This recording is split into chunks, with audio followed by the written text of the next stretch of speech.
Sot mëngjesi e ka gjetë komunën e Gjakovës të zbardhur nga rreshtet e Borës. Ndryshe nga hera e kaluar, kësaj radhe nuk ka rënë shumë. Mirë po përkundër kësaj, ndërmarrja publike Qabrati kishte marrë të gjitha masat në pastrimin e rrugëve dhe hedhjen e kripes. Në rastin e ramjes kësaj bore është nevojit me intervenu vetëm me kryp, kështu që prej mëngjesit Qabrati ka dalë në tren dhe ka bo kryposin e rrugëve kryesore, të pjezave dhe pikave ma kyçe.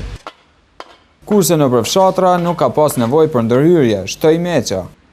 Deri tash nuk kena pas ndonjë kërkesë apo ndonjë raportim të gjendjes e cila duhet të intervenohet, prandaj deri me tani ende nuk kena intervenuar. Të gjitha akset e komunës së Gjakovës janë të hapura, në të njëjtën kohë janë marrë të gjitha masat dhe janë siguruar sasi të mjaftueshme të kripes në rast të shtimit të tërhequrave të Borës, tha drejtori i shërbimeve publike në Gjakovë.